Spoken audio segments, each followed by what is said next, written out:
Kalau bisa mengubah perilaku seseorang, mengurangi kejahatan seseorang, membuat seseorang senang beramal, senang berbuat baik, oh kita hormat, sangat hormat. Meskipun ajaran itu tidak cocok dengan ajaran saya, dengan ajaran yang saya anut. Tidak ada alasan bagi kita untuk tinggalkan itu, buang itu, jelek itu, ngawur itu, tidak ada alasan. Kalau ajaran itu bisa membuat seseorang stop kejahatan, hentikan hal-hal yang tidak baik, memacu dia, mendorong dia untuk menambah kebaikan, untuk menjadi orang baik, mengubah perilakunya yang jelek, sekarang dia menjadi lebih baik, mengapa dikatakan tidak baik? Bagus.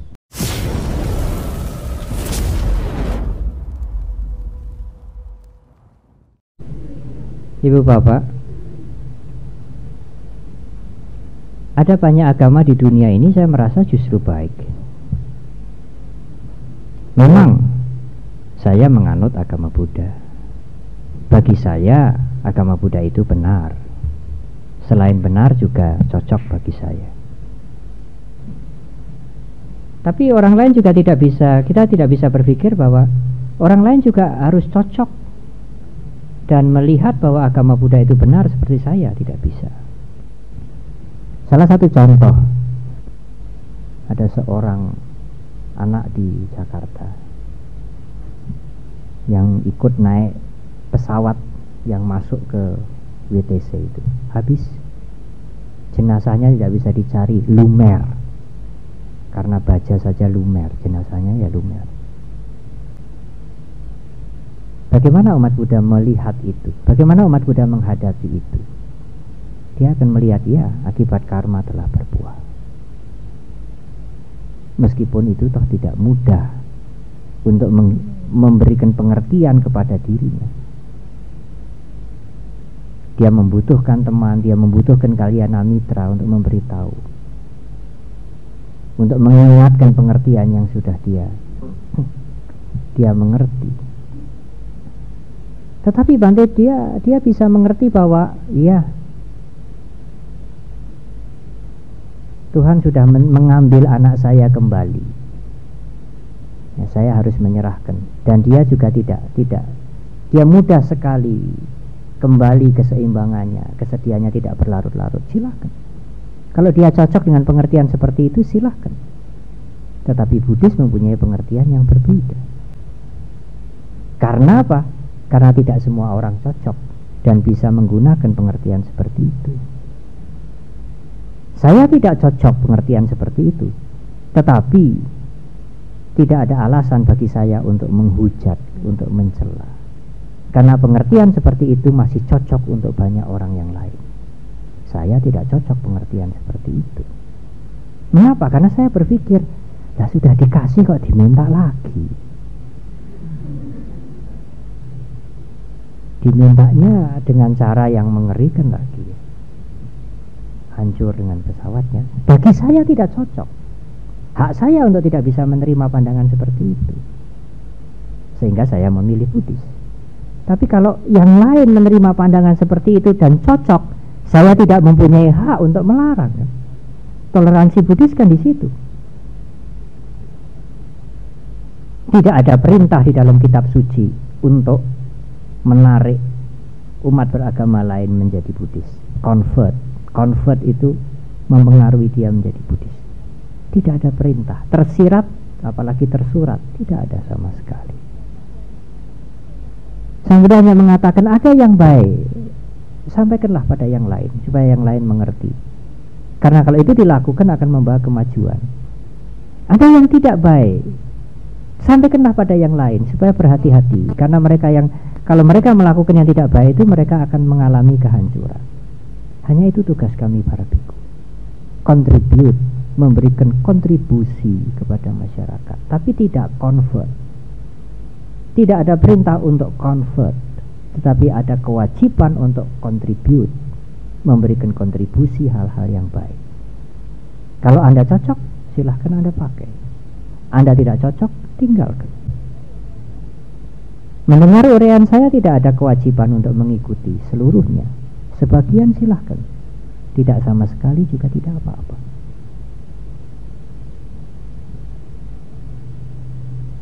Saya masih ingat pada waktu ada tragedi di terowongan Mina. Saudara-saudara kita naik haji, kemudian terjadi peristiwa di terowongan Mina. Demikian juga saudara-saudara yang menunaikan jemaah haji yang lain, ada berapa ratus mungkin atau berapa ribu itu yang meninggal.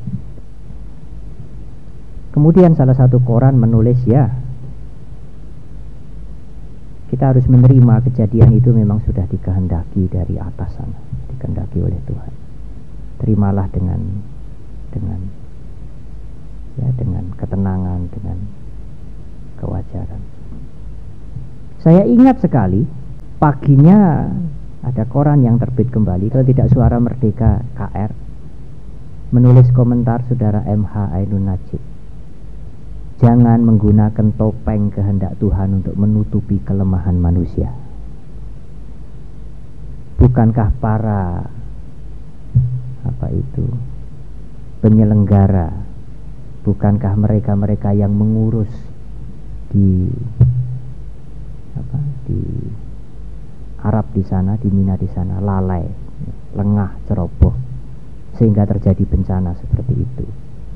Ya, mengapa kelalaian itu, kelengahan itu ditutupi dengan kehendak Tuhan? Terimalah.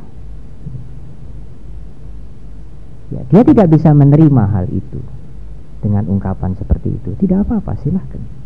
Tetapi ada yang mendapat manfaat dengan menerima bahwa yang semua yang terjadi adalah kehendak Tuhan. Tidak timbul penasaran, tidak timbul marah. Dia cocok dengan pengertian seperti itu.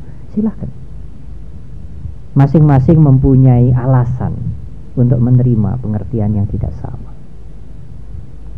Oleh karena itu, Karen Armstrong mengatakan, dalam sejarah perkembangan orang beriman kepada Tuhan, keimanan itu juga akan berkembang. Di sini disebutkan pengertian tentang Tuhan tidak begitu saja jatuh dari langit. Pengertian itu juga memperhatikan konteks di mana pengertian itu berkembang, di mana keimanan itu berkembang. Bagaimana masyarakat yang menerima pengertian itu. Dan masyarakat di abad ke-21 ini amat berbeda dengan masyarakat beberapa abad yang lalu. Jadi itulah pandangan saya. Masyarakat bisa memilih dengan agama yang banyak ini, sehingga mana yang cocok, dia bisa memilih apa yang sesuai dengan selera dia.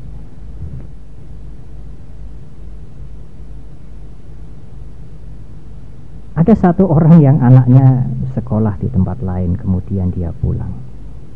Dia tanya kepada orang tuanya, "Pak, katanya setan itu jahat.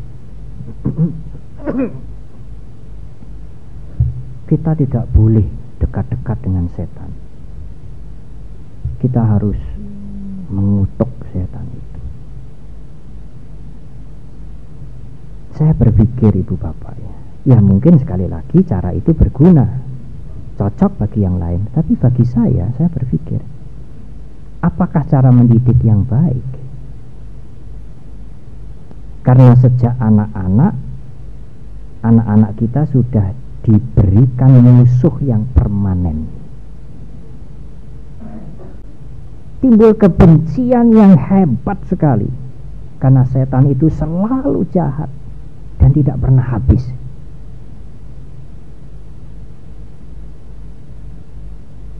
Saya setuju. Tetapi kalau setan itu diganti dengan kejahatan, yang kita tidak senang, yang kita musuhi, yang kita harus berantas adalah perilaku yang jahat, tapi bukan kejahatan sebagai mitos.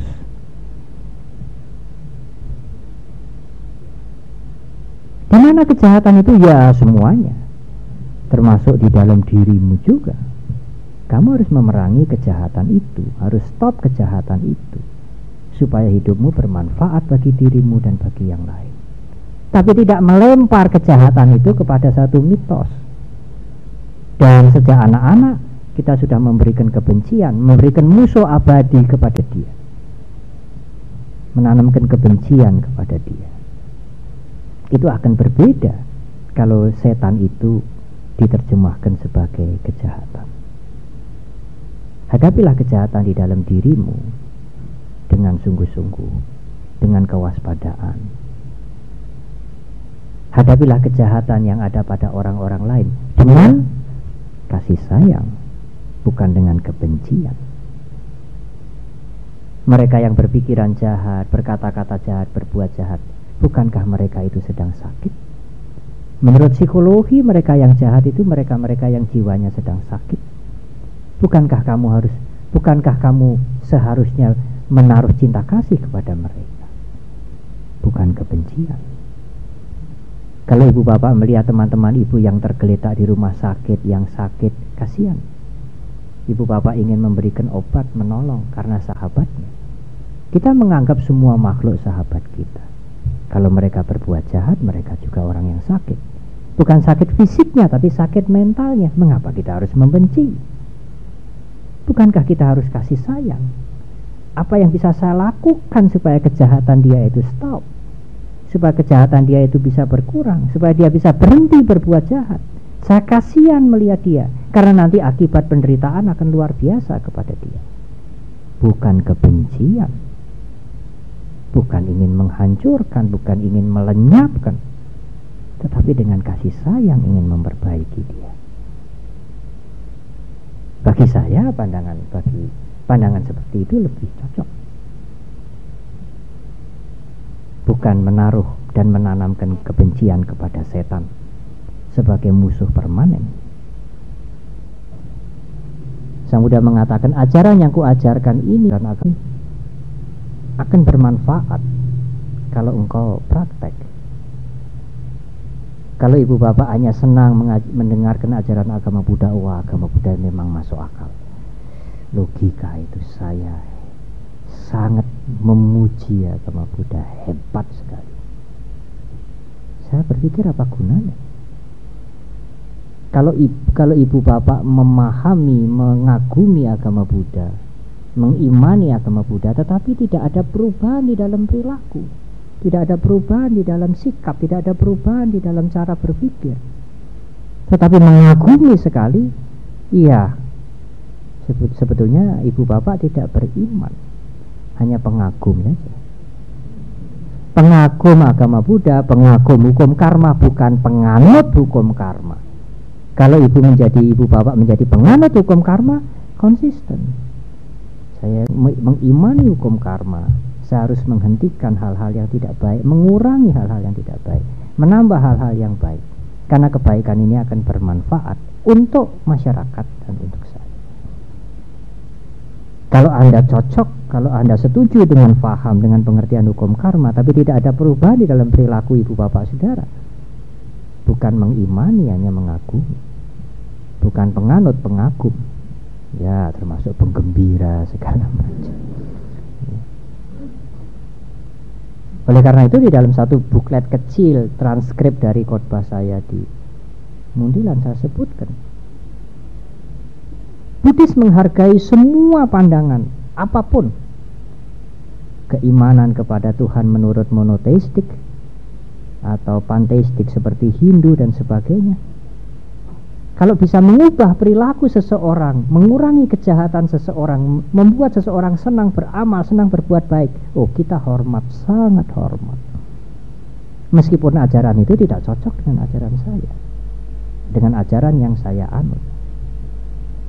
Tidak ada alasan bagi kita untuk tinggalkan itu, buang itu, jelek itu, ngawur itu, tidak ada alasan.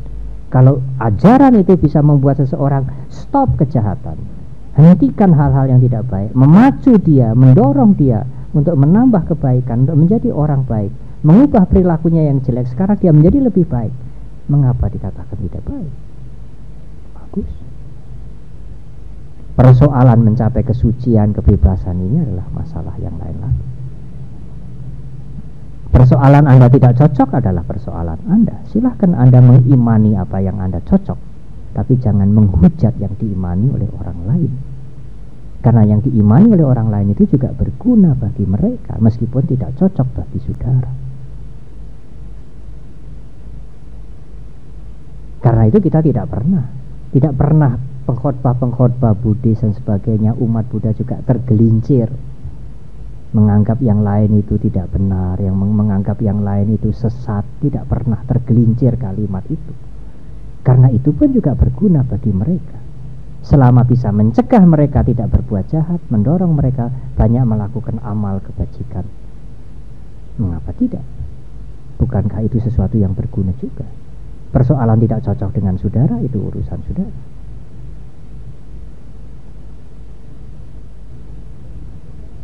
Tetapi Bante, kalau orang kemudian mengerti ketuhanan dalam agama Buddha, belajar agama Buddha, kok rendah hatinya hilang tetapi kesombongannya tambah. Lah ini kecongkaannya bertambah. Ini umat Buddha setengah mateng. Dimakan tidak enak, dibuang sayang.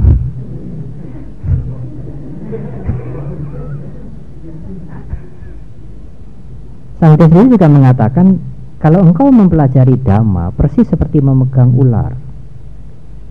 Kalau engkau salah memegangnya, Dhamma atau ajaranku ini akan melukai engkau sendiri. Kalau kita memegang ular harus memegang kepalanya. Kalau Anda belajar memegang ular, memegang ekornya atau memegang buntutnya atau memegang badannya, kepalanya akan mematuk kita. Salah satu contoh Dhamma, agama Buddha mengajarkan 4 sikap mental yang harus dikembangkan. Persahabatan, cinta kasih. Dari cinta kasih itu timbul keinginan menolong kepada semua makhluk tanpa kecuali. Dan kalau mereka yang kita tolong itu berhasil, atau sahabat-sahabat kita maju, kita simpati, ikut berbahagia, tidak iri hati. Tetapi kalau pertolongan kita tidak berhasil, kemudian kita harus seimbang. Akibat karma dia memang berat. Tetapi pengertian keseimbangan harus muncul terakhir. Yang pertama, kita harus menjalin rasa persahabatan dengan semua makhluk, siapapun, termasuk yang dikatakan kafir, ateis, orang jahat, pencoleng, semuanya. Kita berusaha untuk bersahabat dengan makhluk-makhluk. Kalau mereka kesulitan, mereka sengsara, timbul keinginan untuk menolong. Kalau mereka tertolong, kita ikut bahagia. Kalau tidak tertolong, kita tidak marah, kita tidak merasa bersalah. Yang saya sudah lakukan, saya sudah lakukan. Menolong, membantu, tapi dia tidak tertolong. Ya, sekarang saya akan UPK, seimbang. Dia memetik karmanya. Tetapi kalau ibu bapak belajar agama Buddha, belajar Dhamma, membalik, UPK-nya muncul dulu, nanti di tengah jalan ada orang tabrak mobil, udah karmanya. Mau apa? Ya wis. Kalau bukan akibat karmanya, tidak ditabrak. Sudah akibat karmanya ditabrak, ya wis. Salah dewe. Saudara akan menjadi dingin, menjadi egois. Tidak ada kasih sayang, tidak ada pertolongan, tidak ada sesuatu yang dilakukan. Karena saudara mempelajari Dhamma, memegang ajaran agama Buddha sepotong-sepotong, dan ibu bapak memegang potongan yang salah.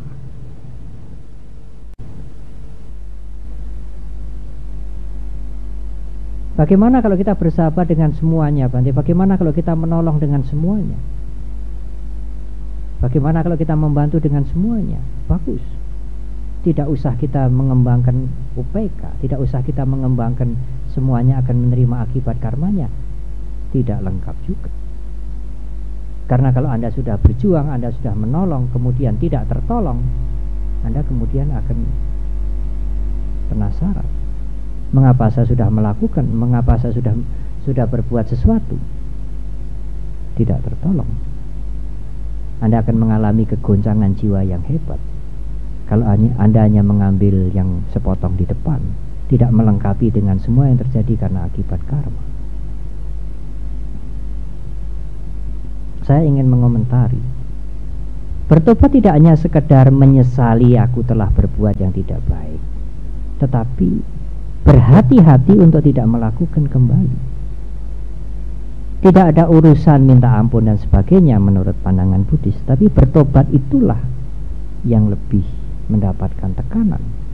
Bertobat bukan pernyataan, tetapi bertobat sebagai sikap mental, sebagai perilaku. Kalau Anda bertobat karena satu perbuatan yang tidak baik, yang tidak berguna, yang telah Anda lakukan, dan selesai bertobat itu tidak ada perubahan, apa artinya bertobat? Apa artinya juga minta ampun? Buddhisme mengesampingkan minta ampun itu, tetapi lebih kepada apa yang harus kita perbaiki supaya perbuatan yang merugikan ini tidak timbul kembali dan merugikan orang lain. Kejahatan tidak bisa merugikan sepihak. Manusia tidak bisa berdiri sendiri. Segala sesuatu di dunia ini interdependensi, saling bergantungan. Kejahatan yang kita lakukan akan merugikan yang lain, selain merugikan diri kita sendiri. Tidak ada kejahatan yang hanya merugikan diri kita sendiri saja. Kita berhubungan dengan masyarakat, kita berhubungan dengan yang lain. Kejahatan yang kita lakukan akan merugikan yang lain, selain merugikan diri kita. Bertobat adalah tidak mengulangi lagi, mengendalikan diri, sangwara, menjaga moralitas dengan sebaik-baiknya. Mengapa? Ya, karena kita mempunyai iman terhadap hukum karma. Pengertian minta ampun tidak cocok masuk di dalam hukum karma. Kalau saya melakukan sesuatu yang tidak baik, saya menyadari itu, saya stop, saya berjuang, berusaha keras untuk tidak melakukan lagi kemudian.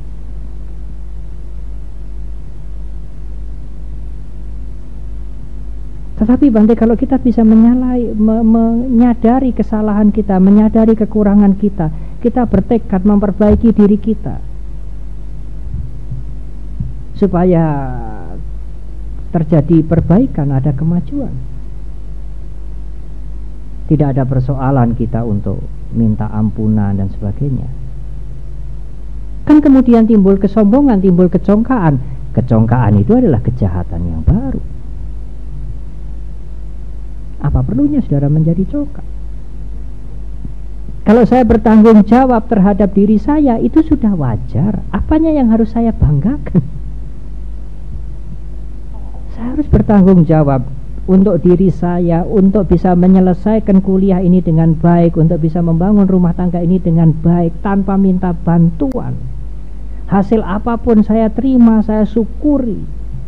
Kekurangan apapun adalah karena akibat kelalaian saya harus perbaiki. Wajar toh. Mengapa harus congkak? Apanya yang disombongkan? Apanya yang harus dicongkakkan? Kalau saya harus bertanggung jawab terhadap diri saya, untuk tidak menghancurkan diri saya dan tidak merugikan yang lain, apanya yang istimewa?